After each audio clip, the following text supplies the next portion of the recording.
The gun pressed against her temple felt cold, unforgiving. Zara Williams stood frozen in her father's study, watching as he signed away her life to a man she had never met. Her hands trembled at her sides, not from the weapon aimed at her head, but from the raw anger coursing through her veins. This wasn't supposed to be her life. 26 years old with a freshly minted business degree, dreams of opening her own fashion boutique, and now, traded like property to save her family from financial ruin. "It's done," her father whispered, sliding the contract across the mahogany desk to the stone-faced lawyer. "My daughter for the debt." The man holding the gun, one of the billionaire's security team, finally lowered his weapon but kept his cold eyes fixed on her. Zara wanted to scream, to run, but where would she go? Her family's protection company had been going under for months. The loans her father had taken from Alexander Stone, tech mogul and ruthless businessman, had seemed like salvation at first. But when the payments couldn't be made, Stone had offered an alternative: marriage to clear the debt. "The ceremony will be tomorrow," the lawyer announced, tucking the contract into his briefcase. "Mr. Stone has arranged everything. Miss Williams, a car will collect you at 9 in the morning. Bring only personal items. Mr. Stone will provide everything else you require." Zara found her voice, though it cracked with emotion. "And if I refuse?" The lawyer's smile didn't reach his eyes. "Your family's debt remains. Your father's company will be liquidated immediately. Your parents will lose their home. Your younger brother's college fund, gone. And there are other ways Mr. Stone could recoup his investment. Less pleasant ways." The threat hung in the air like poison. Zara looked at her father, hoping to see some fight left in him, some willingness to protect his daughter. Instead, she saw only defeat and shame in the slump of his shoulders, in the way he couldn't meet her eyes. "You should prepare, Miss Williams," the lawyer continued. "Mr. Stone expects his bride to be presentable." After they left, silence filled the room. Zara stood motionless, feeling as though she'd been hollowed out. Her mother appeared in the doorway, tears streaming down her face. "Baby, I'm so sorry," she whispered, reaching for her daughter. Zara stepped back. "Did you know? All this time was this the plan?" Her father finally looked up. "It wasn't supposed to be like this. I thought I could turn things around. Stone wasn't supposed to call in the debt so soon. So you just sacrifice me?" The words tasted bitter on her tongue. "Sell your daughter to a man who sends armed men to ensure the deal goes through? You don't understand the position we're in." Her father's voice rose with desperation. "He would destroy us all. At least this way." "This way what?" "I become some billionaire's property and you get to keep your house." Zara's voice shook with rage. "What do you know about him? Besides that he's rich and ruthless." Her parents exchanged glances. "He's private," her mother offered weakly. "But very successful. Self-made. His tech company is worth billions. He's also known for being cold. Calculating," her father added. "But he's never been married. No scandals with women. He's respectable at least." Zara laughed, a hollow sound. "Respectable men don't buy wives." In her bedroom, Zara stared at her reflection in the mirror. What did Alexander Stone see when he looked at her photo? Did he choose her, or was she just collateral damage in his business dealings with her father? She'd heard rumors about him. A man who built an empire from nothing, whose cold efficiency was legendary in business circles, who lived alone in a penthouse overlooking the city and rarely appeared in public. Tomorrow she would marry this stranger. This man who had never spoken a word to her, never bothered to meet her before claiming her life. Her phone buzzed with a text from her best friend Tiana. "Girl, where are you? We're waiting at the restaurant." Zara had forgotten about their dinner plans, a celebration for her graduation. Another life now slipping away. She couldn't tell them yet. Couldn't form the words to explain that tomorrow she would become Mrs. Alexander Stone, trophy wife to a billionaire. Instead she texted back, "Sorry, family emergency. Rain check."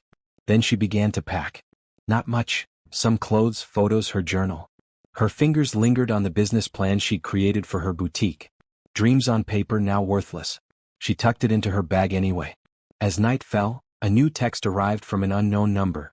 "I expect you to honor our arrangement without complications. The car will arrive at 9 a.m. sharp. Do not be late." As no greeting, no reassurance, not even a pretense of humanity. Just cold instructions from her future husband. Zara stared at the message until her vision blurred with tears of frustration. Then, wiping her eyes, she began to formulate a plan. If Alexander Stone thought she would be a docile, grateful bride, he was about to learn otherwise. She might be forced into this marriage, but she wouldn't surrender her spirit. He owned her debt, not her soul. She would enter his world, learn his weaknesses and find a way out. Or perhaps, find a way to make him regret ever making this deal. If she had to play the role of wife to a billionaire, she would make sure it cost him more than he had bargained for. Outside, rain began to fall, pattering against her window like the countdown to her sentence. In less than 24 hours, Zara Williams would cease to exist, and Mrs. Stone would take her place. But they would all discover that changing her name wouldn't change who she was inside. And Alexander Stone, for all his money and power, had no idea what kind of woman he was about to chain himself to. As she packed the last of her belongings, Zara made a silent promise to herself. This wouldn't be the end of her story. It would be the beginning. And she would write the rest of it on her own terms. The wedding dress laid out on the hotel bed looked like something from a fairy tale. White satin and lace, handcrafted beading that caught the light, a train that would trail behind her like a royal cape. It was stunning. It was perfect. Zara hated it with every fiber of her being. Mr. Stone selected it himself, explained the stylist who had been waiting in the hotel suite when Zara arrived. He was very specific about the design. Of course he was. Alexander Stone, controlling everything down to what she would wear as she signed away her freedom. The car had collected her precisely at 9, whisking her not to a church or courthouse, but to the city's most exclusive hotel. A team awaited her. Hairstylist, makeup artist, the wedding coordinator, all working with efficient precision and zero warmth. The ceremony will be at noon in the rooftop garden, the coordinator informed her, checking items off a tablet. Small affair. Just the necessary witnesses and the officiant. Mr. Stone values his privacy. How convenient, Zara muttered. No friends or family to witness this sham. The coordinator didn't even blink. Mr. Stone thought it would be easier this way. Easier to pretend this was normal? Easier to control the narrative? Zara wanted to refuse, to tear the beautiful dress to shreds and walk out. But the memory of the gun against her temple, the threats against her family, they kept her rooted in place as the team transformed her into the perfect bride for a man she'd never met. By 11:30, Zara barely recognized herself in the mirror. Her naturally curly hair had been styled into an elegant updo, tendrils framing her face. The makeup enhanced her features while looking deceptively natural. The dress fit as though it had been made for her body, hugging her curves before flowing out at the hips. She looked like a bride from a magazine, beautiful, perfect, and completely miserable. It's time, the coordinator announced, handing Zara a bouquet of white roses and orchids. The elevator ride to the rooftop felt like ascending to her own execution. When the doors opened, Zara was momentarily stunned by the beauty of the setting. The garden was lush with greenery and white flowers, the city skyline providing a dramatic backdrop. A small archway covered in roses stood at the far end, where a handful of people waited. And there, standing tall and imposing in a perfectly tailored black suit, was Alexander Stone. Even from a distance, his presence commanded attention. Tall, broad-shouldered, with skin the color of burnished bronze.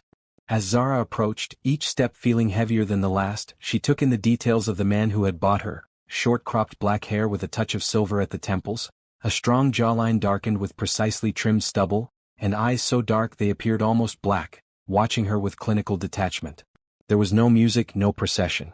Just Zara walking toward her fate, clutching her bouquet so tightly her knuckles ached. When she reached him, Alexander Stone didn't smile. Didn't speak. Just gave her a curt nod before turning to the officiant. The ceremony was brief, stripped of all sentiment or tradition. No vows of love or devotion, just legal statements, commitments of fidelity and support. When prompted to place the ring on her finger, Stone's touch was impersonal, efficient. The platinum band felt like a shackle closing around her finger. "I now pronounce you husband and wife," the officiant declared, without the customary permission to kiss the bride. Stone didn't reach for her. Instead, he simply turned to his lawyer, the same cold-eyed man from her father's study, and nodded. "The paperwork?" Inside a private dining room, Zara signed her name beside his on the marriage certificate, acutely aware that among the other documents were revised loan agreements for her father, now showing the debt as paid in full. Her signature was literally buying her family's freedom with her own. "Mrs. Stone," Alexander addressed her for the first time, his voice deep and smooth as aged whiskey. "We'll be leaving for my home shortly. I've arranged for your things to be delivered." "My things? You mean the single suitcase I was allowed to bring?" His expression didn't change. "You'll want for nothing material in our arrangement. I've had a wardrobe prepared according to your measurements. How thoughtful, Zara replied, unable to keep the sarcasm from her voice. Did you also pick out my underwear, or did you leave me that small choice? A flicker of something, annoyance? Amusement? Crossed his face so quickly she might have imagined it. The stylist handled those details. I'm not interested in controlling insignificant choices. Just the significant ones. Like who I marry.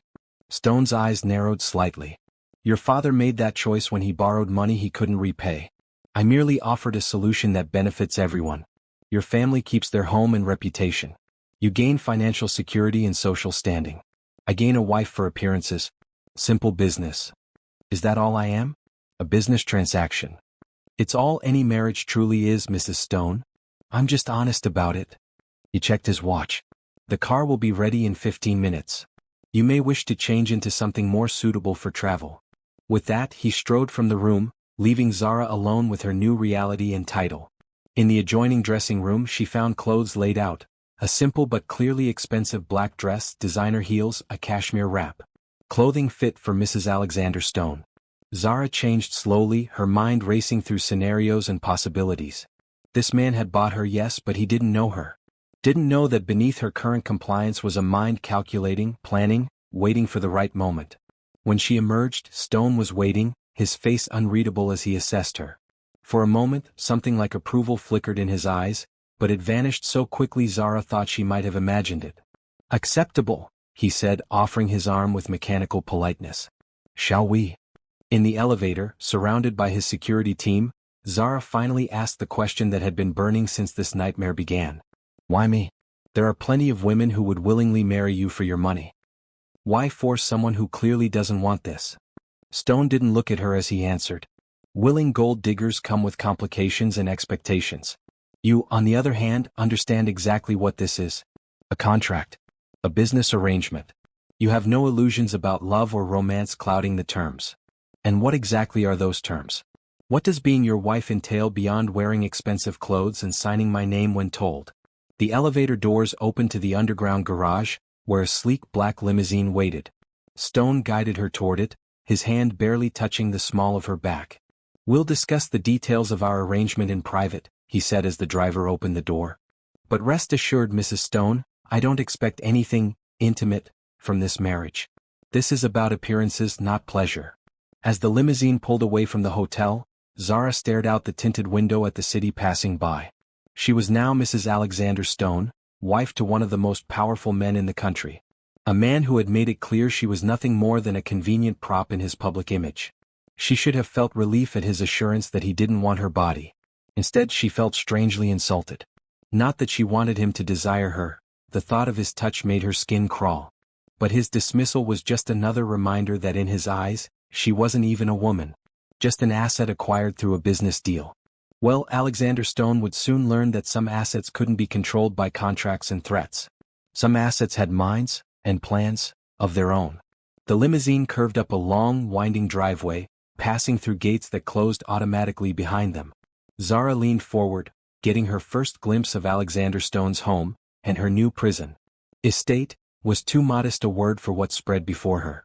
The mansion rose from manicured grounds like something from another century, stone and glass and sweeping architectural lines that spoke of both old money and modern sensibilities. Water features dotted the landscape, catching the afternoon light. Gardens bloomed with strategic perfection. It was beautiful, imposing, and utterly cold, much like its owner.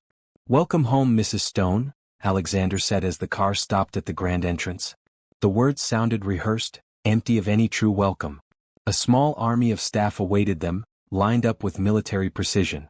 As Stone helped her from the car, his touch brief and impersonal, an older woman stepped forward. Her silver hair was pulled into a tight bun, her black dress crisp and formal, her expression professionally pleasant. Mrs. Stone, I'm Mrs. Reynolds, the house manager, she greeted Zara with a slight bow of her head. On behalf of the staff, welcome. We look forward to serving you. Zara nodded, uncertain of the protocol for a woman who had become lady of the manor through what amounted to human trafficking. Thank you, she managed, her voice steadier than she felt. Stone checked his watch.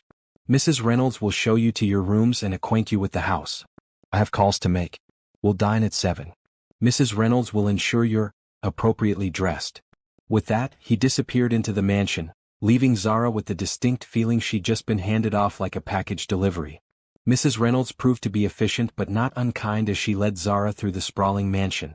The tour was dizzying: formal sitting rooms, a grand dining hall, libraries, studies, a home theater, an indoor pool, and multiple terraces overlooking the grounds.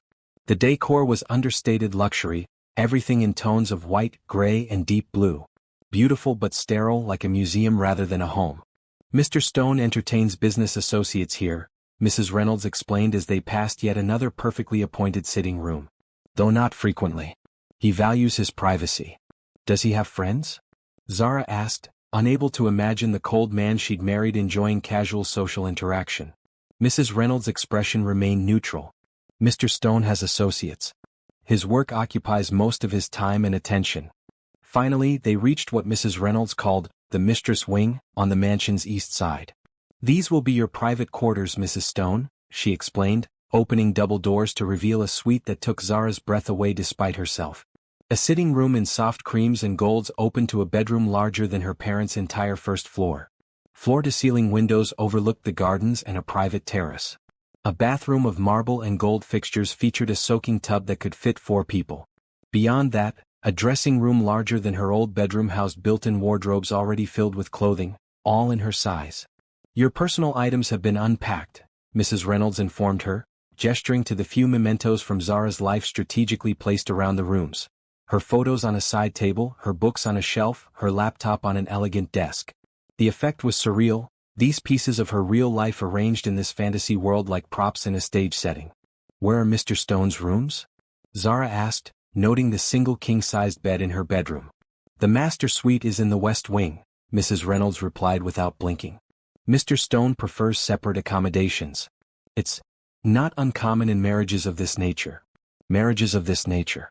A delicate way of saying forced unions for business purposes. "I see." Zara walked to the windows, looking out at the expanse of property stretching to distant security fences. "Am I allowed to leave the grounds?" Mrs. Reynolds hesitated just for a second. "Mr. Stone values security. The grounds are extensive, over 30 acres, with gardens, walking paths, a tennis court, and stables. There's little need to leave. But should you wish to go into the city, arrangements can be made with appropriate security." Translation: she was a prisoner in a gilded cage. "Your wardrobe has been selected according to Mr. Stone's specifications," Mrs. Reynolds continued, moving to the dressing room. "For evenings, these selections would be appropriate." She gestured to a section of cocktail dresses and formal wear. "Mr. Stone appreciates punctuality and appropriate attire at dinner." Zara ran her fingers along the designer labels, each item clearly expensive yet conservative. "And if I choose to wear something else?" Mrs. Reynolds' smile tightened slightly. "Mr. Stone has been very generous in providing for your needs, Mrs. Stone. It would be advisable to respect his preferences, particularly as you're adjusting to your new position." After Mrs. Reynolds left, Zara explored her suite, opening drawers and closets, looking for cameras or listening devices, finding none obvious but not ruling out their existence. In the desk drawers she found stationery embossed with her new name, Mrs. Zara Stone. She stared at it, the reality of her situation hitting her anew. In the bathroom she found every luxury product imaginable, but no phone. Her cell had been taken upon arrival at the hotel earlier, with the promise that she would receive a suitable replacement. No doubt one that Stone could monitor. At precisely 6:30, a young woman arrived to help her dress for dinner. Amara, as she introduced herself, was friendly but professional as she laid out Zara's options, all in the dark blues and blacks that seemed to dominate Stone's aesthetic preferences. "Mr. Stone normally dines alone," Amara commented as she helped Zara into a simple but elegant navy dress. "The staff is curious about you." Zara met the woman's eyes in the mirror. "Because of how suddenly this marriage happened?" Amara's hand stilled briefly before she continued arranging Zara's hair.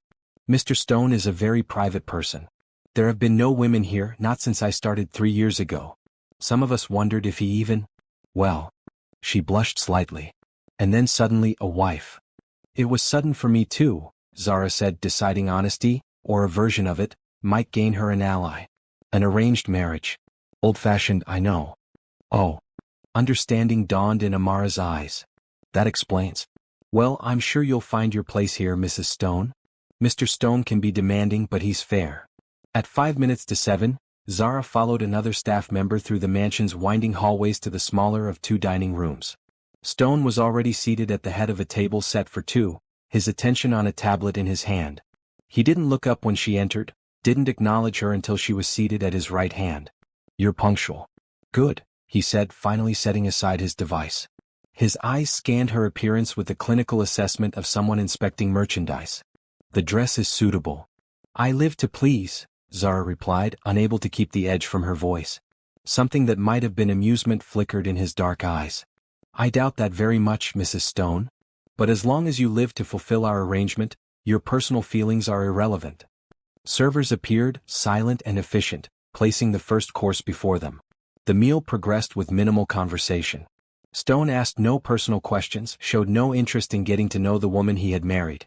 Instead, he outlined expectations. She would attend certain business functions with him, present herself as the devoted wife, learn enough about his company to make appropriate conversation with business associates. "Your time is otherwise your own," he informed her between bites of perfectly cooked steak. "You may use the facilities here, pursue hobbies, whatever keeps you occupied. Mrs. Reynolds will arrange for any reasonable requests." "Am I allowed contact with my family? Friends?" "Within reason. All communication passes through security first. For everyone's protection. And if I wanted to work? I have a business degree, you know." Stone paused, his knife and fork poised above his plate. "A job would complicate our arrangement. However, you seem to consider something. My charitable foundation could use someone to review grant applications. If you're determined to be productive, Mrs. Reynolds can provide the details." It wasn't freedom, but it was something.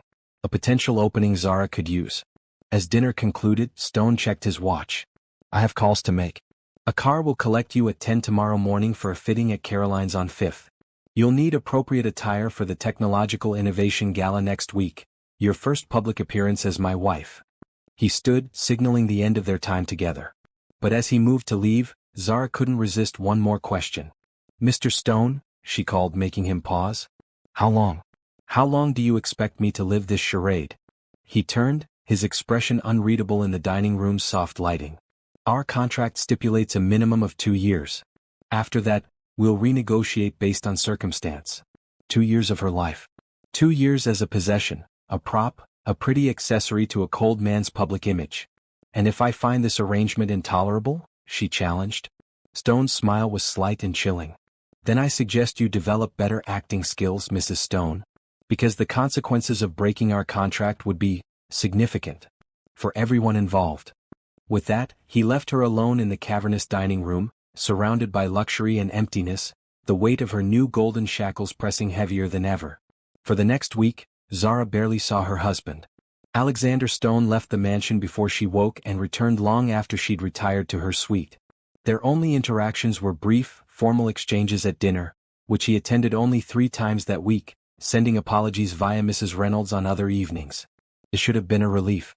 Instead, it felt like another form of control, keeping her off balance, unsure of her place in this strange new world. She spent her days exploring the grounds, familiarizing herself with the mansion's layout, and cautiously testing the boundaries of her gilded cage.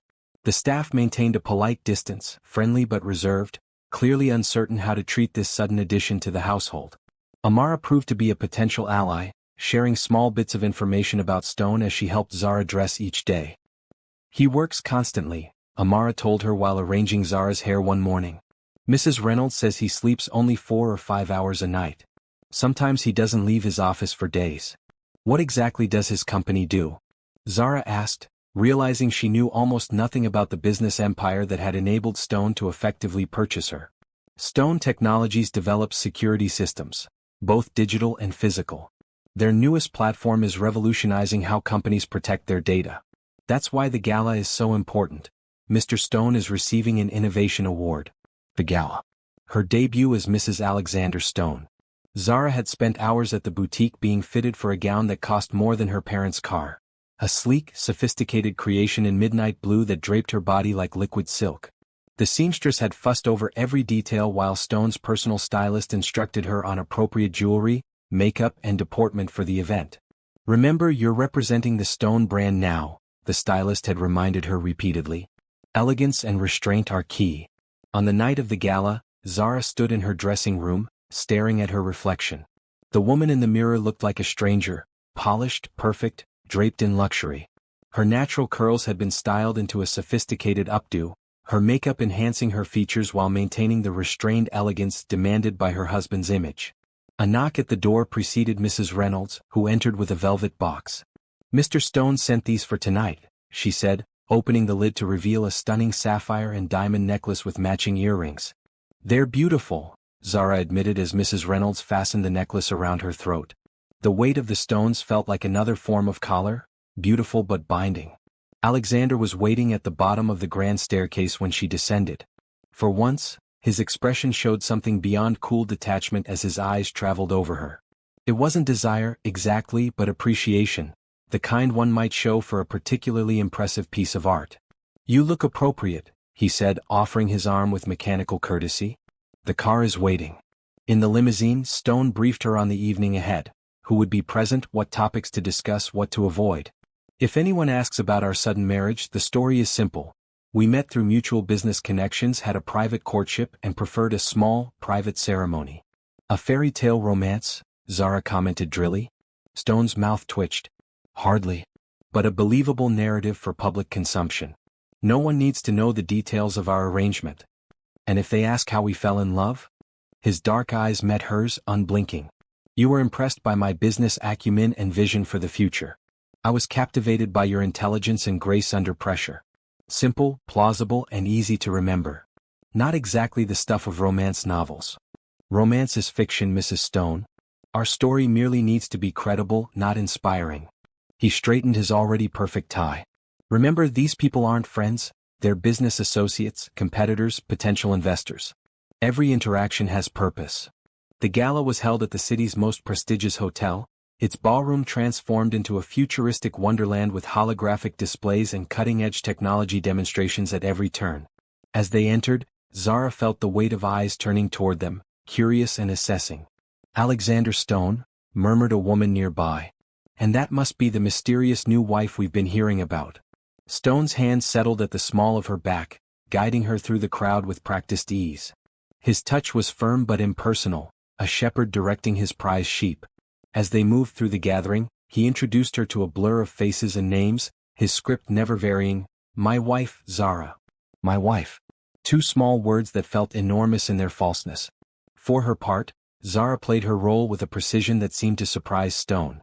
She smiled warmly, engaged in conversation, displayed just enough knowledge of his business to be impressive without overstepping. The years of helping at her family's company had taught her how to navigate business functions, how to make small talk with important people, how to listen for the information beneath the pleasantries. "You're quite good at this," Stone murmured as they moved between groups. "Better than I anticipated." "Disappointed you didn't get a socially awkward bride?" she countered quietly, maintaining her smile for onlookers. "On the contrary. It makes my investment more valuable." Investment. Another reminder of exactly what she was to him.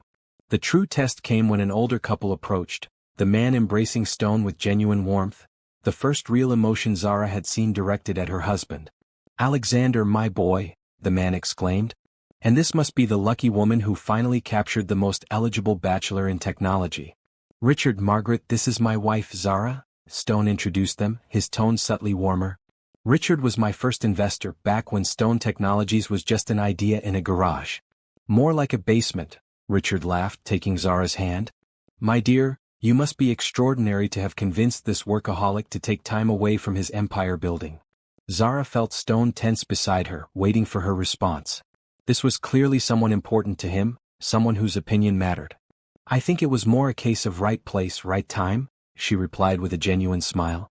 "Alexander has taught me that timing is everything in business, and perhaps in love as well." Stone's hand tightened slightly on her waist, approval she realized with surprise. "Well, you've certainly been kept under wraps," Margaret said, assessing Zara with friendly curiosity. "Alexander never mentioned he was seeing anyone and suddenly, a wife. You must tell me how you met." As Zara recited their fabricated courtship, embellishing the bare bones Stone had provided with just enough detail to make it convincing, she watched his face from the corner of her eye. The subtle relaxation of his jaw, the almost imperceptible nod. He was pleased with her performance. Later, as Stone was pulled away to speak with potential investors, Zara found herself alone at their table, observing the room. The wealthy, the powerful, the connected, all orbiting around men like her husband, seeking favor, opportunity, advantage. "Mrs. Stone?" A young waiter appeared at her elbow. "Your husband asked me to bring you this." He placed a glass of champagne before her. Zara blinked in surprise. It was the first thoughtful gesture Stone had shown since their arrangement began. She had just raised the glass to her lips when a tall, striking woman in a red dress approached.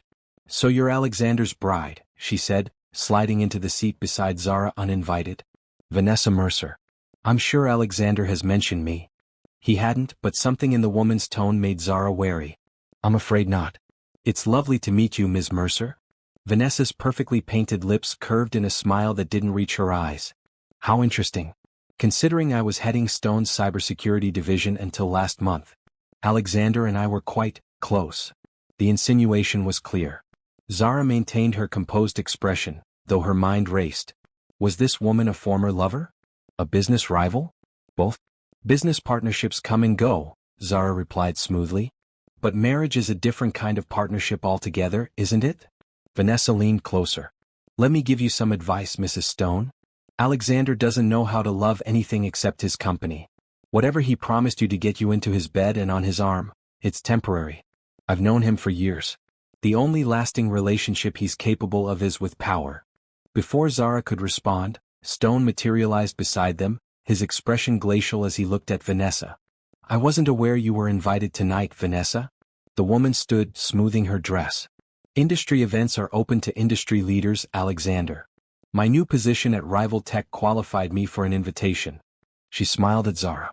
"Lovely to meet the newest acquisition in the Stone portfolio. I wonder what her depreciation schedule looks like." As she sauntered away, Stone's jaw clenched visibly. "Ignore her." Vanessa left Stone Technologies under contentious circumstances. "She seemed to know you quite well," Zara couldn't help observing. "Professional acquaintance only."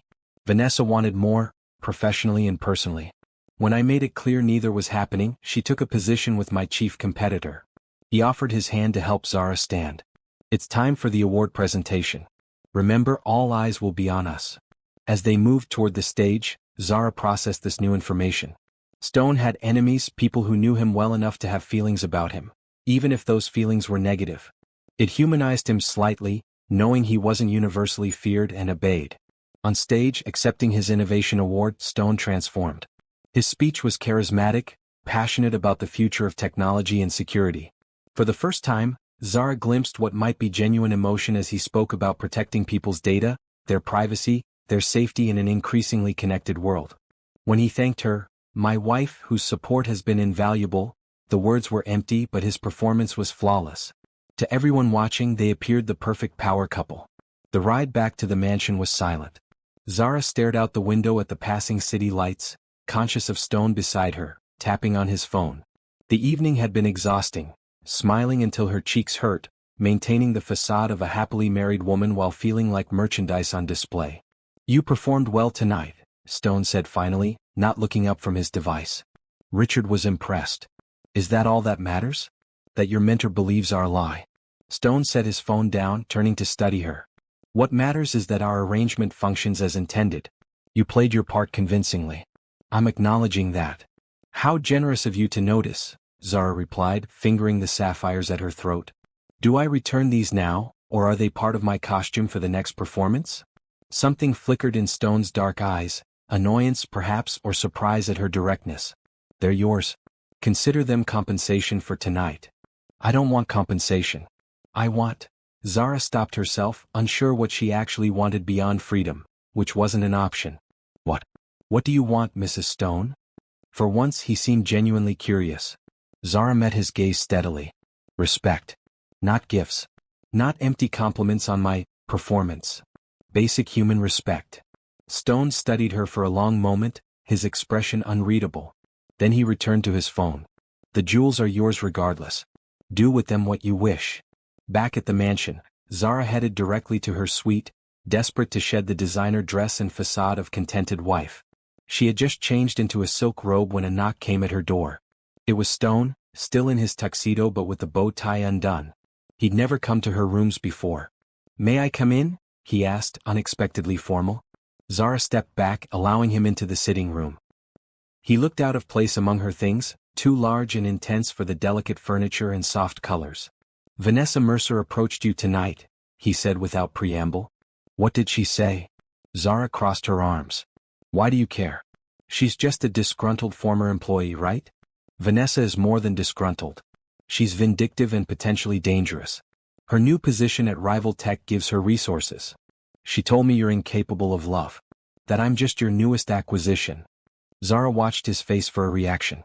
Was she right? Stone's jaw tightened. Vanessa and I had a strictly professional relationship that ended when she attempted to sell proprietary technology to competitors. Her personal feelings are irrelevant. That doesn't answer my question. I don't owe you explanations about my past. You bought me, Zara reminded him sharply. You made me your wife without my consent. If there are people in your life who might target me because of their feelings toward you, I deserve to know. Something shifted in Stone's expression, recognition perhaps that she had a valid point. He moved to the window, looking out at the dark grounds beyond. Vanessa proposed a partnership, personal and professional, 2 years ago. I declined. She didn't take it well. Last month, security caught her attempting to download classified project files. Rather than press charges, I terminated her employment. She immediately joined Rival Tech and has been attempting to undermine Stone Technologies since. And you didn't think to warn me before parading me in front of her? I didn't expect her to be there tonight. For the first time he looked slightly defensive. Security was supposed to have monitored the guest list. Well, they missed one. Zara sank into a chair, suddenly tired. Is there anyone else I should worry about? Other rejected women? Business enemies? The mob. The corner of Stone's mouth twitched, almost a smile. No mob connections. And Vanessa was never. We were never involved in that way. Zara studied him, trying to reconcile the cold businessman who had bought her with the man standing uncomfortably in her sitting room, almost awkward as he discussed his personal history. Why did you really make this arrangement? She asked suddenly. The truth. Not some line about needing a wife for appearances. Stone was silent for so long she thought he might not answer. Finally he said, the Stone family name meant something once. My grandfather built a security company from nothing, protecting people when no one else would. My father expanded it into new markets. When they died, car accident, I was 20, I inherited a legacy in shambles. My father's second wife had nearly bankrupted the company with her spending, her family's demands. He paced as he spoke, his voice steady but with an undercurrent of old anger. I rebuilt everything from the ground up. New technology, new markets, new reputation. Stone Technologies is now the industry leader in security systems. But to take it to the next level, international expansion, government contracts, I need a certain image, stability, respectability. A wife, Zara supplied. Yes, but not just anyone. Someone intelligent enough to understand the business world. Someone composed enough to handle public scrutiny. Someone with no pre-existing connections to my competitors. So when my father couldn't pay his debt, I saw an opportunity. Your background check showed intelligence, education, and discretion. Your family's business gave you relevant experience without industry connections. You were suitable. How romantic, Zara said drily. Stone's expression remained serious. I told you this isn't about romance. It's about building something that lasts. Something bigger than either of us. And what do I get from this grand vision? Besides jewelry and designer clothes? Security, stability, freedom from financial worry. And after our contracted time together, a settlement that will allow you to pursue whatever life you wish. It sounded rehearsed, practiced, like he'd justified the arrangement to himself this way many times. And if I wanted more than just waiting out my sentence? Zara challenged. If I wanted to do something meaningful with my life now? Stone considered her, his dark eyes assessing. What did you want to do? Before all this? The question surprised her. It was the first time he'd shown any interest in her as a person rather than a possession. I wanted to open a boutique, she admitted. Fashion design has always been my passion. I was working on a business plan, had started designing my first collection. Show me, he said abruptly. What? Your designs. Your business plan. Show me. Hesitantly, Zara retrieved her portfolio and the business plan she'd brought from home. Stone took them to the desk, flipping through the sketches with unexpected care, examining the numbers and projections on her carefully prepared spreadsheets. These are good, he said finally, sounding almost surprised. The designs are innovative but wearable. The business model is solid, though your initial capital estimates are low. Zara blinked, astonished by his serious assessment. I was planning to start small. Build gradually. Inefficient. He tapped the portfolio. With proper funding and connections, you could launch directly at a sustainable scale. Are you saying? I'll have my business team review this. If they agree with my assessment, Stone Ventures could provide seed funding. Zara stared at him, trying to process this sudden shift. Why would you do that? Stone closed the portfolio, his expression once again unreadable. Consider it an investment in our arrangement. You'll be more effective as my wife if you're not completely miserable. He headed for the door, then paused. And Zara, you have talent. It would be wasteful not to develop it. With that, he was gone, leaving Zara staring after him in confusion. For the first time since this nightmare began, she glimpsed something beneath Stone's cold exterior. Something almost human. As she ready for bed, his words echoed in her mind. An investment in our arrangement. Even his compliments were wrapped in business terms. Yet he'd looked at her work with genuine attention, offered a chance at her dream, albeit under his control. Was it just another form of ownership? Or could it be the beginning of something that might make these 2 years bearable? Zara fell asleep with no answers, only the unsettling realization that Alexander Stone was more complex than she had allowed herself to believe. 2 weeks after the gala, Zara found herself in a sunlit studio space in the city's arts district, surrounded by fabric samples, design sketches, and 3 young designers hired to help execute her vision. Stone had not only approved her business plan but fast-tracked it, setting up ZW Designs with funding, space, and staff in record time. Mrs. Stone, the fabric supplier, called. The Japanese silk you wanted will be delayed another week, reported Maya, the project coordinator Stone's company had assigned to her team. Let's go with the alternative we discussed, Zara decided, pinning a revised sketch to the mood board. The deadline for the sample collection is too tight to wait. It still felt surreal, her dream taking shape around her, facilitated by the very man who had taken her freedom. Zara couldn't decide if it was a genuine opportunity or an elaborate distraction to keep her compliant in their arrangement. She saw little of Stone himself. Their interactions remained limited to occasional dinners and brief updates about upcoming events where her presence would be required. He never mentioned her design work directly, though progress reports surely crossed his desk. The studio door opened, admitting Stone's assistant, a severe woman named Helen who served as his gatekeeper. Mrs. Stone, your husband requests your presence at dinner tonight. 7 o'clock. He has guests. Zara nodded, suppressing her irritation at the presumption that she would simply adjust her schedule to his whims. Who are the guests? The Taylors. Potential investors in Stone Technologies' international expansion. Mr. Stone suggests the blue Valentino for tonight. Even her clothing was dictated. Zara forced a smile. Thank you, Helen. I'll be there. After the assistant left, Maya approached cautiously. We can reschedule tomorrow's meetings if you need time to prepare for tonight. No need, Zara replied firmly. This project has deadlines too. Stone Technologies isn't the only priority. Back at the mansion, Zara found the suggested Valentino laid out in her dressing room. As she prepared for dinner, she reflected on her strange new existence. Part prisoner, part trophy wife, part emerging designer. Stone had kept his word about supporting her business, but the venture remained firmly under his control. The company was structured as a subsidiary of Stone Ventures, with Zara as creative director but not owner. At precisely 7, Zara descended the grand staircase to find Stone waiting with an older couple in the main sitting room. His eyes moved over her approvingly. The Valentino fit perfectly, its deep blue complementing her skin tone exactly as his stylist had no doubt calculated. Darling, there you are, Stone greeted her, using the endearment for their audience. He guided her forward with a hand at the small of her back. James, Margaret, my wife Zara. Lovely to meet you, Zara said warmly, slipping into her role with practiced ease. James Taylor, a distinguished man in his 60s, kissed her hand with old-world charm. Alexander has been keeping you all to himself. We've been trying to get an invitation for weeks.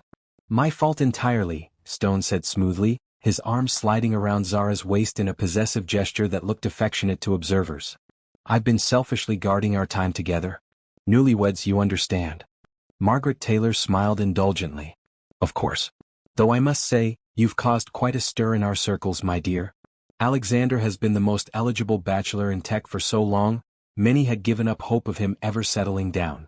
Dinner progressed with pleasant conversation, the Taylors clearly enchanted by the fiction of Stone's whirlwind romance. Zara played her part flawlessly, sharing edited versions of how they met, their courtship, Stone's unexpected proposal. "And now you're launching a design house," Margaret noted with interest. "Alexander mentioned you're quite talented."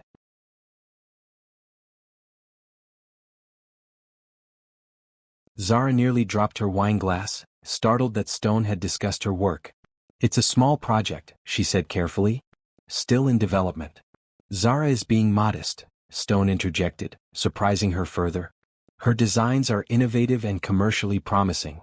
Stone Ventures expects significant returns on our investment." "Always the businessman," James laughed. "But I'd love to see your work sometime, my dear. My daughter runs several boutiques in Europe. Perhaps there could be synergy there." "That would be wonderful," Zara replied, mind racing at the unexpected opportunity. Later, as Stone escorted the Taylors to their waiting car, Margaret pulled Zara aside. "He's different with you," the older woman observed. "Softer somehow." "It's good to see." Zara didn't know how to respond to that. Softer was not a word she associated with Alexander Stone. When Stone returned, she expected him to retire to his office as usual. Instead, he poured 2 glasses of brandy, offering one to her. "The Taylors were impressed," he said, leaning against the fireplace mantel. "Their investment is all but secured." "I'm glad my performance was satisfactory," Zara replied, taking a small sip of the expensive spirit. Stone studied her over the rim of his glass. "It wasn't a performance. You were genuinely engaging. The Taylors respond to authenticity. Unlike you?" His mouth quirked slightly. "I respond to competence and intelligence. Both of which you displayed tonight." It was as close to a genuine compliment as he'd ever offered. Zara found herself unexpectedly warmed by it. "You mentioned my designs," she said, watching his face carefully. "Have you been monitoring my work?" "I receive progress reports on all Stone Ventures investments," he replied neutrally. "But you spoke as if you'd seen the actual designs." Stone set down his glass. "I have. The quarterly presentation included your preliminary collection." And what? What did you think?" Zara pressed, surprising herself with how much his opinion suddenly mattered. Stone considered her question with unexpected seriousness. "I think you have a strong aesthetic vision and good instincts for what women actually want to wear. The construction is innovative but practical. If execution matches concept, the collection will be commercially successful." Zara blinked, taken aback by his detailed assessment. "You know about fashion design?" "I know about market viability and product differentiation. The principles apply across industries." He picked up his glass again. "But yes, I've learned about construction and materials since reviewing your business plan. It seemed prudent to understand the investment." The idea of Alexander Stone researching fashion terminology and concepts to better evaluate her work was strangely touching. For the first time, Zara felt seen by him, not as property or a convenient solution to his image needs, but as a creative professional with legitimate skills. "James Taylor's offer to connect you with his daughter's boutiques is worth pursuing," Stone continued. "European distribution would accelerate brand recognition." I was surprised he knew about my work at all. I may have mentioned it when we discussed potential areas for cross-investment. Stone's expression remained businesslike, but something in his tone suggested the mention hadn't been purely strategic. They stood in companionable silence for a moment, the crackling fire casting warm light across the room. It felt almost normal, a husband and wife discussing their days, sharing a nightcap before bed. Except nothing about their relationship was normal. "The Japanese silk supplier," Stone said suddenly. "Their delay is causing problems with your production schedule." Zara stared at him. "How do you know about that?" "As I said, I receive reports." He checked his watch. "I'll have someone look into expediting the shipment." "That's not necessary. We've found an alternative." "The alternative is acceptable but not optimal. Your design concept requires the specific drape of the Japanese silk." Stone moved toward the door. "Consider it handled." "Alexander," Zara called, stopping him. It was the first time she'd used his first name. "Thank you. For supporting the project. For seeing its value." He studied her for a long moment, his dark eyes unreadable in the firelight. "Good night, Zara," he said finally, his voice softer than she'd ever heard it. As she prepared for bed that night, Zara found herself confused by her own feelings. The business arrangement still rankled. The lack of freedom, the cold transaction that had brought her here. But Stone's unexpected support for her design work, his attention to details that mattered to her. It complicated the simple narrative of villain and victim she'd constructed. The next morning, a message from the fabric supplier confirmed that the Japanese silk would arrive within 2 days, all shipping delays mysteriously resolved. And for the first time since arriving at the mansion, Zara found a personal note alongside her breakfast tray. Car will collect you at 9 a.m. for the studio if that suits your schedule. If that suits your schedule. A small acknowledgement of her autonomy, but it felt significant. Something was shifting between them, subtle but undeniable. The question was whether that shift represented genuine change or simply a more sophisticated form of control. For the next month, Zara divided her time between the design studio and her duties as Mrs. Alexander Stone. The dual existence was oddly liberating. In the studio she was simply Zara Williams, creative director, respected for her vision and talent rather than her marital status. Only Maya and the financial team knew of her connection to Stone Technologies, allowing her a taste of independence she hadn't expected in her gilded cage. The collection was taking shape, sophisticated yet bold pieces designed for confident women who wanted fashion that expressed personality without sacrificing practicality. To Zara's surprise, Stone maintained his distance from the project, providing resources but not interference. One evening, working late at the studio, Zara was startled by a knock at the door. Security was strict about access, another reminder of Stone's controlling nature, so she expected Maya or one of the other team members who had clearance. Instead, Alexander Stone himself stood in the doorway, looking somewhat out of place among the dress forms and fabric swatches in his impeccable suit. "Alexander," she said, unable to hide her surprise. "What are you doing here?" "You missed dinner," he replied, stepping inside and surveying the creative chaos of the workspace. Mrs. Reynolds was concerned. "I'm not a child who needs monitoring," Zara replied, though without the edge that would have colored such a response weeks before. "I told Amara I'd be working late." "Yes, well, communication in the household can be improved." He moved around the studio, examining sketches and in-progress garments with apparent interest. "Your collection has evolved significantly. You've seen the progress reports?" "Yes. But seeing the physical pieces is different." He stopped before a nearly completed evening gown in deep burgundy silk. "This wasn't in the original concept. Inspiration struck last week," Zara explained, moving to stand beside him. The silhouette was inspired by 1950s Dior, but with modern construction techniques that give it more movement. Stone touched the fabric lightly, his large hand incongruous against the delicate material. "The color is striking. It's called Midnight Wine." Zara felt oddly nervous having him examine her work in person. His opinion shouldn't matter, yet somehow it did. "It reminds me of my mother's favorite dress," he said unexpectedly, his voice quieter than usual. "She wore something similar to the last charity gala before she died." It was the most personal thing he'd ever shared with her. Zara studied his profile, noticing for the first time the faint lines around his eyes that spoke of more than just business pressure. "How old were you?" "When she died," she clarified when he glanced at her. 16. "Cancer. My father followed 4 years later, the car accident I mentioned." His tone was matter-of-fact, but Zara sensed the carefully controlled emotion beneath. "I'm sorry," she said simply. Stone nodded once, moving away from the gown to examine other pieces. "Your team speaks highly of your creative process, particularly your attention to how the garments actually feel to wear. Too many designers create beautiful clothes that are uncomfortable or impractical," Zara explained, warming to her favorite subject. "I believe women shouldn't have to choose between looking amazing and being comfortable. A philosophy with broader applications than fashion," Stone observed. "The best security systems are those that provide protection without impeding normal operation." Zara laughed despite herself. "Only you would find parallels between evening gowns and security technology."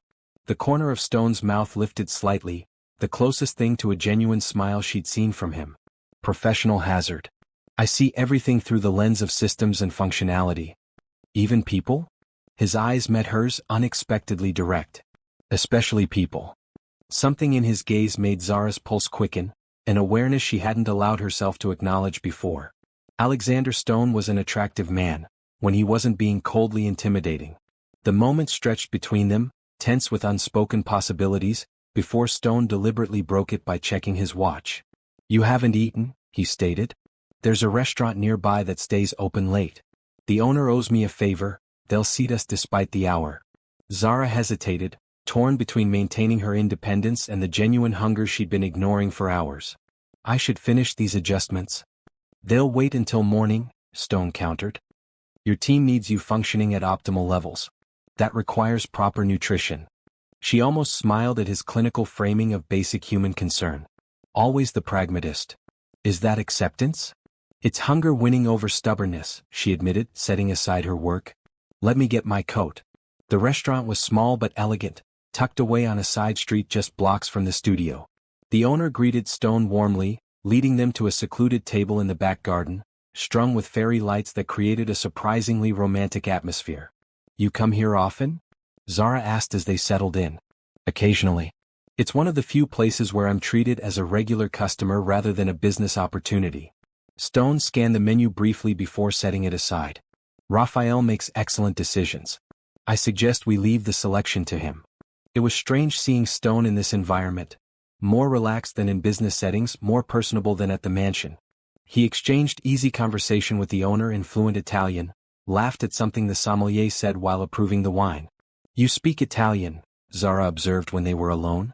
And Spanish, French, and enough Mandarin to avoid embarrassing myself, he replied. International business requires communication skills. Is that all languages are to you? Business tools? Stone considered the question seriously, swirling his wine before answering. No. My mother was a linguist, taught at the university. She believed language was the gateway to understanding culture, people, how they think. That doesn't sound like something the Alexander Stone I know would value. He raised an eyebrow. And which Alexander Stone do you know exactly? The question caught her off guard. Which version did she know? The cold businessman who had essentially purchased her? The controlled public figure who performed the role of husband at events? Or this newer version, still reserved but occasionally revealing glimpses of a more complex person beneath the surface? I'm not sure I know any version of you, she admitted. Just the fragments you allow people to see. Stone studied her over the rim of his wineglass. An accurate assessment. And which fragments have you seen? The ruthless businessman. The controlling husband. The surprisingly insightful mentor. Zara held his gaze. Occasionally, very briefly, someone who might actually have normal human emotions. To her surprise, Stone laughed, a genuine sound that transformed his face, softening the hard lines and illuminating his eyes. Normal human emotions. What a terrifying concept. Is it? Terrifying to be human? The amusement faded from his expression, replaced by something more contemplative. Humanity is messy, irrational, unpredictable. Business requires clarity and control. And that's all that matters? Business. It was. For a long time. Stone fell silent as the first courses arrived, delicate plates of handmade pasta and seafood that smelled divine. They ate in companionable silence for a few minutes, the food as exceptional as promised. Zara felt oddly comfortable in this unexpected scenario, an almost normal dinner with the man who had upended her life. Tell me about your family, Stone said suddenly. Before our arrangement, were you close? The question startled her. He'd never shown interest in her personal history before. Yes, she said cautiously. Despite everything, we were close. My father built his security firm from nothing. My mother gave up her teaching career to help him run it. My brother is in college now, engineering. They wanted more for us than they had. They must have been desperate to agree to our arrangement. Zara tensed. Is that why you're asking? To justify what you did? Stone set down his fork. No. I'm asking because I want to understand you better. Why now? It's been months. He didn't answer immediately, seeming to choose his words carefully. Our arrangement has evolved.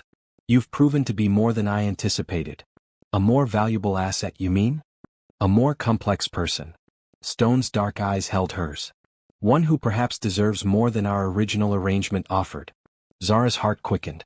What are you saying? I'm considering adjustments to our terms. Your design work has demonstrated that you can be a true partner in certain respects, not merely an accessory. A business partner? Zara studied him, the exhaustion evident in every line of his body, the weight of responsibility he carried alone. You should rest, she said, surprising herself with the concern in her voice. You can't protect your empire if you collapse from exhaustion. A ghost of a smile touched his lips. Worried about me, Mrs. Stone? Worried about the arrangement, she countered, though they both knew it wasn't entirely true. What's your plan for handling Vanessa? Containment and counteroffensive. We're strengthening security protocols, accelerating the platform launch, and preparing legal action if she attempts to use the stolen information. And me? Do I just stay hidden in the mansion indefinitely? Stone shook his head. No. In fact, we need to be more visible than ever. Show a united front. Vanessa's leverage depends on proving our marriage is a sham. We need to convince everyone, including her, that it's evolved into something genuine. You want us to pretend we've fallen in love? The idea should have been ridiculous, offensive even. Instead, it sent an unexpected curl of heat through Zara's chest. I want us to present as a committed couple with genuine respect and affection for each other. Not difficult, considering our recent developments. His eyes held hers, searching for something. Unless you find the idea completely repugnant. No, Zara admitted quietly. Not completely. Something shifted in Stone's expression, a softening, a vulnerability she'd never seen before. For a moment she thought he might say something significant. Instead he drained his whiskey and stood. There's a charity gala tomorrow night. Major donors, political figures, industry leaders. Vanessa will almost certainly attend. It would be the perfect venue for our first appearance as a closer couple. What would that entail exactly? Small things. Physical affection. Shared glances. The behaviors of people who have moved beyond a business arrangement to genuine connection. Zara swallowed hard, suddenly aware of how close they were standing, of the intensity in Stone's dark eyes. I can manage that. Good. His voice had dropped lower, sending an involuntary shiver along her spine. Mrs. Reynolds will brief you on the details tomorrow. For now, we both need rest. He reached out, hesitating for just a moment before brushing his fingers against her cheek in the gentlest touch she'd felt from him. Good night, Zara.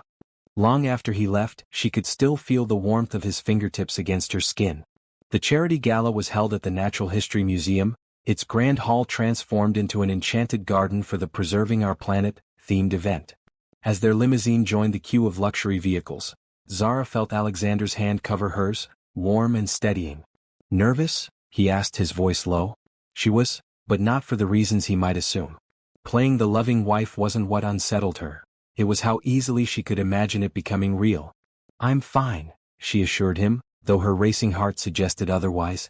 Stone looked devastatingly handsome in his tuxedo, the exhaustion of recent days concealed by his innate confidence.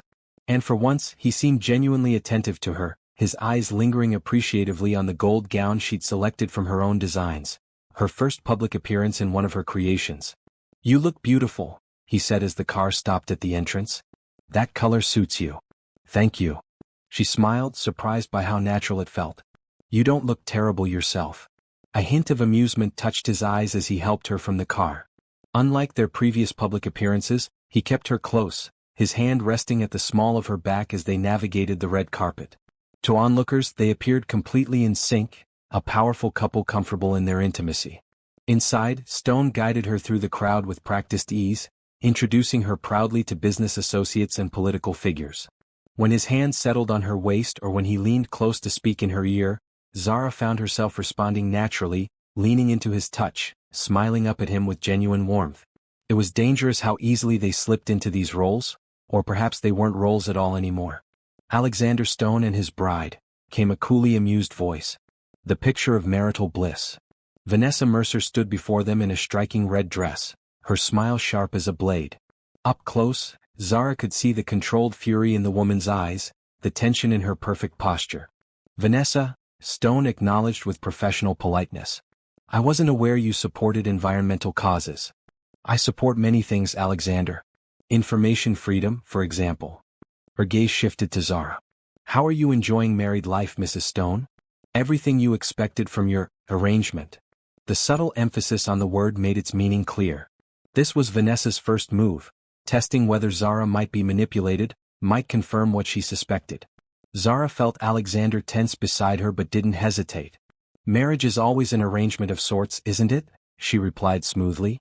The difference is in finding someone whose values and vision align with yours. I've been fortunate in that respect. She leaned into Alexander's side, feeling his arm tighten around her waist in response. The gratitude in his eyes was unmistakable. Vanessa's smile thinned. How philosophical. And convenient, given the timing of your sudden union. Right before the government contracts were announced. Some opportunities simply can't be ignored, Stone replied evenly. In business and in personal life. Speaking of which, how is rival tech's attempt to duplicate our security platform progressing? Still encountering those persistent encryption issues? Vanessa's perfectly made-up face couldn't quite hide her flash of anger. We've moved beyond your outdated approach, Alexander. The market will see that soon enough. I look forward to the competition, he said smoothly. Now, if you'll excuse us, my wife and I should greet our hosts. As they moved away, Zara felt Vanessa's eyes boring into her back. She's not giving up, she murmured to Alexander. No, he agreed, guiding her toward a quieter corner. But you handled that perfectly. She knows, Alexander. She's just looking for confirmation. Which she won't get. His hand squeezed hers gently. Not if we continue as we are. The evening progressed like a carefully choreographed dance. They stayed close, touched often, exchanged intimate smiles that seemed increasingly genuine. When Stone was called to the stage to announce his company's major donation to conservation technology, he acknowledged Zara with such apparent affection that whispers rippled through the crowd. My wife has opened my eyes to responsibilities beyond business, he told the audience, his gaze finding hers in the crowd. To building a future worth protecting. Later, as the orchestra played and couples took to the dance floor, Stone led Zara into his arms without hesitation. They moved together with surprising synchronicity, his hand warm against the small of her back, her body fitting against his as if designed for that purpose. We have an audience, he murmured, his breath warm against her ear. Vanessa, 2 o'clock. Zara didn't need to look. Then we should give her something to see. She leaned back slightly, meeting his eyes with a challenging look. Something flared in his dark gaze, heat, intensity, a question. Then he lowered his head and kissed her. It was meant to be for show, a calculated move in their performance. But the moment his lips touched hers, something electric passed between them. The kiss deepened, his hands sliding up to cradle her face with unexpected tenderness. Zara found herself responding instinctively, her fingers curling into the lapels of his jacket, drawing him closer. When they finally parted, both slightly breathless, the look in Stone's eyes had changed. Gone was the calculated businessman, replaced by something raw and vulnerable she'd never seen before. Zara, he began, his voice rough with emotion. But they were interrupted by the urgent approach of Stone's security chief, who leaned in to whisper something in his ear. Stone's expression instantly hardened. We need to leave, he said, taking her arm. Now. In the car, Stone was on his phone immediately, his voice tense as he issued rapid instructions to his team. Full lockdown. Activate Protocol 7. No, don't wait for my arrival. Do it now. What's happening? Zara asked when he finally ended the call. Another breach attempt. More sophisticated this time. His jaw was tight with tension. And something else. A threat specifically against you. Me? Zara felt cold dread pool in her stomach. What kind of threat? Electronic message, untraceable. Suggesting that you're in danger as long as you remain with me. His eyes met hers, filled with something that looked remarkably like fear. We're not going home. Too predictable. I have a secure location upstate. We'll go there until the situation is contained. The drive was tense, Stone alternating between making calls and sitting in grim silence, his hand finding hers in the darkness of the car. Whether the gesture was for comfort or reassurance, Zara couldn't tell, but she held on tightly, the events of the evening swirling in her mind. The secure location turned out to be a modernist lake house, all glass and stone nestled into the woods with views across a private lake. Inside, it was smaller than the mansion but no less luxurious, with an open floor plan and minimalist furnishings. Security perimeter is active, Stone informed her after checking the property's systems. We're safe here. He looked exhausted, the strain of recent days finally showing through his composed exterior. Without thinking, Zara reached up to loosen his bow tie. You should rest, she said gently. You can't keep going like this. His hand caught hers, holding it against his chest. She could feel his heart beating rapidly beneath her palm. Zara, he said, his voice rough with emotion. I need to tell you something. What is it? This arrangement, our marriage, it started as a business decision. Cold, calculated, without consideration for your feelings or desires. I remember, she said quietly. But something's changed. His dark eyes searched hers intently. I've changed. The way I see you, the way I feel when I'm with you. Zara's heart pounded. What are you saying, Alexander? I'm saying that what began as an arrangement has become more. At least for me. His thumb traced circles on her palm, sending shivers up her arm. Tonight, when we kissed, that wasn't performance for me. The admission hung between them, charging the air with possibility.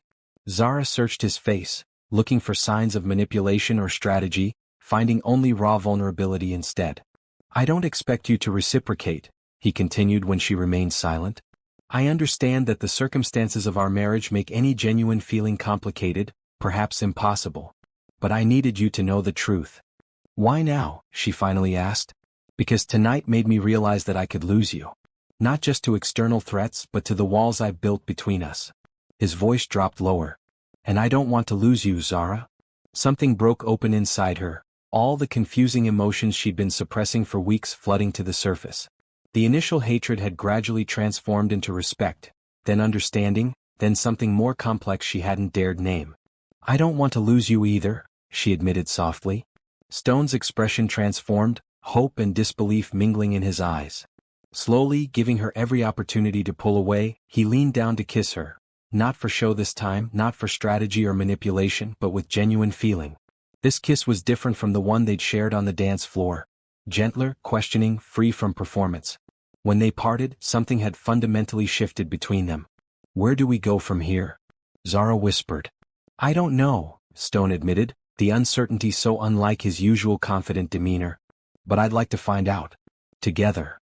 He led her to the living room where they sat talking until dawn, not as business partners or reluctant spouses, but as two people discovering each other for the first time. Stone spoke of his childhood, the loss of his parents, the lonely years building his empire. Zara shared her dreams beyond the design studio, her family's struggles, her fears and hopes. As sunlight began to filter through the trees outside, Stone's phone rang with news from his security team. His expression grew serious as he listened. It appears Vanessa wasn't working alone, he told Zara after ending the call. The threats, the data breaches, they were coordinated with someone inside Stone Technologies. Someone with access to our personal information. Who? My CFO Richard Dalton. He's been secretly working with rival tech for months, feeding them information.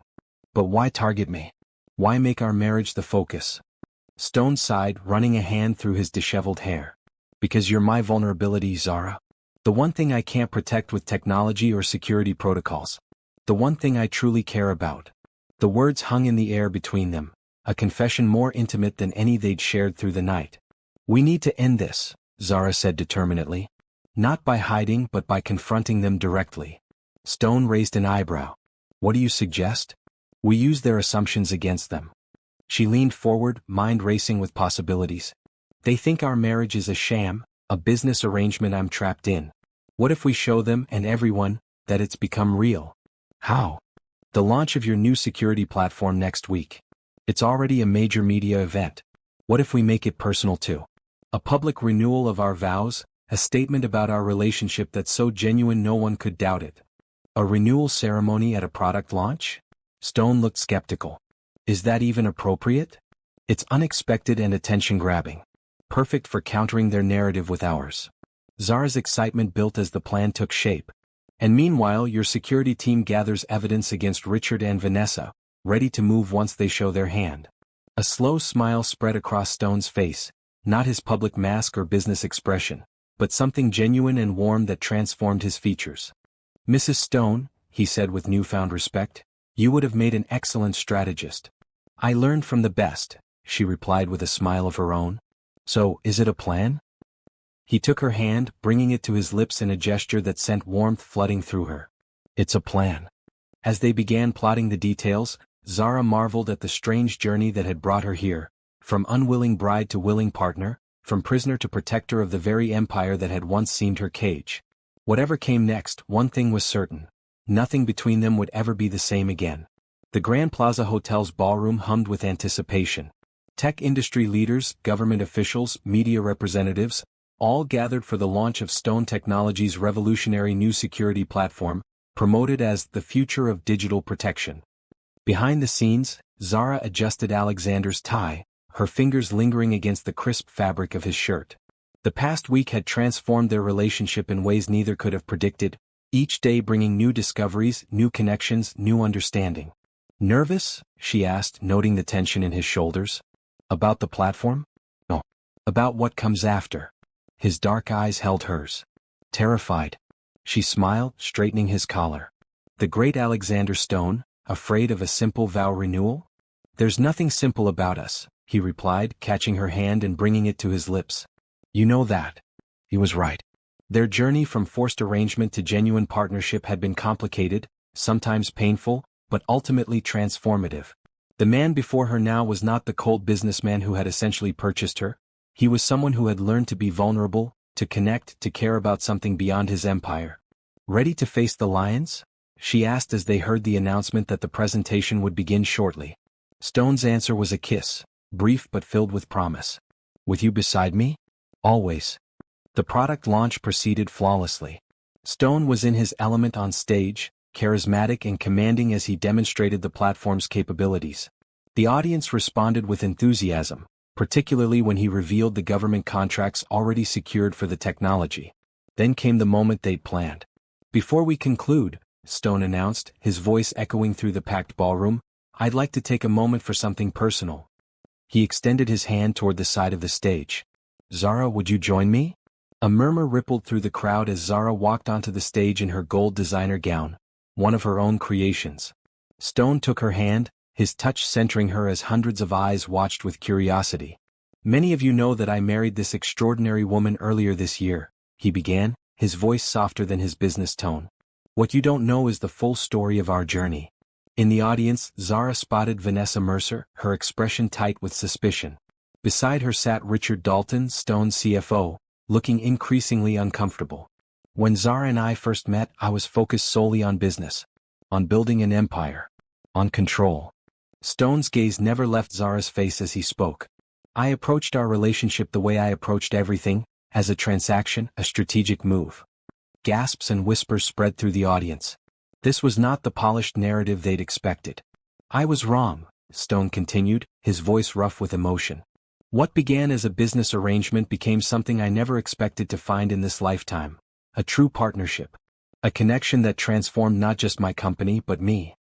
Zara felt tears threatening as she watched the man who had once coldly dictated the terms of their marriage now openly vulnerable before hundreds of witnesses.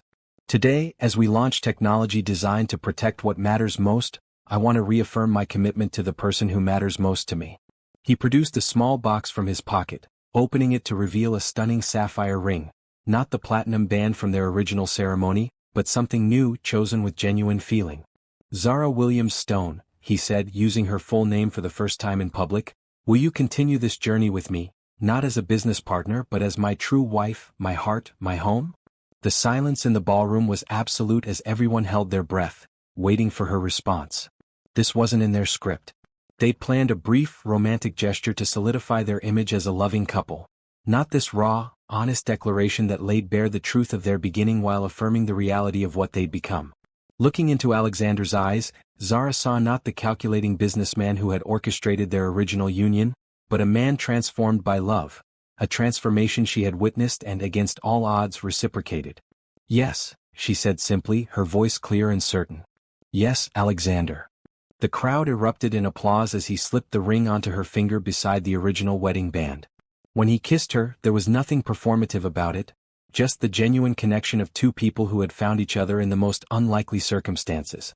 From the corner of her eye, Zara saw Richard Dalton slipping toward the exit, face pale. Security personnel moved smoothly to intercept him, the arrest happening so discreetly most guests didn't even notice. Vanessa remained, her expression a storm of conflicting emotions as she watched the scene unfold.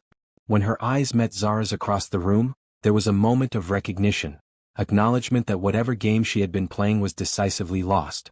Later, after the presentation concluded with record pre-orders for the new platform, after Richard Dalton was quietly taken into custody with evidence of corporate espionage, after congratulations and celebrations, Alexander and Zara finally found themselves alone in the limousine heading home. "Did you mean it?" Zara asked, her head resting against his shoulder. "All of it." Alexander lifted her hand, studying the sapphire ring beside the platinum band that had once represented their business arrangement. Every word. Though I didn't plan to do it quite so publicly. She laughed softly. Alexander Stone going off script? I never thought I'd see the day. You've changed me, he admitted, drawing her closer. In ways I'm still discovering. And you've changed me, she acknowledged. I came into this arrangement determined to hate you, to endure until I could escape. Now. Zara looked up at him, at the face that had once seemed so cold and unreachable, now warm with affection and hope. Now I can't imagine being anywhere else. As the limousine carried them back to the mansion, no longer a gilded cage but a shared home, Zara marveled at the unlikely journey that had brought them here. From forced bride to willing wife, from business arrangement to love story. There would be challenges ahead, remnants of Vanessa's vendetta to address, her design business to grow, their new relationship to nurture.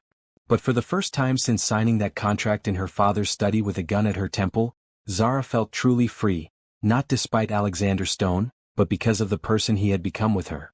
What are you thinking? He asked, noticing her contemplative expression. That sometimes the worst beginnings can lead to the best outcomes, she replied, lacing her fingers through his. If someone had told me 6 months ago that I would freely choose you, I would have called them insane. And now? Now I know that what matters isn't how a story begins but how it continues. How people grow, change, learn to see each other. She reached up to touch his face. How enemies can become allies. How arrangements can become choices. As they reached the mansion gates, lights shining welcomingly from within, Alexander pulled her close for another kiss. One of many they would share in the years to come, each more genuine than the last. Welcome home, Mrs. Stone, he murmured against her lips. And for the first time it truly felt like home.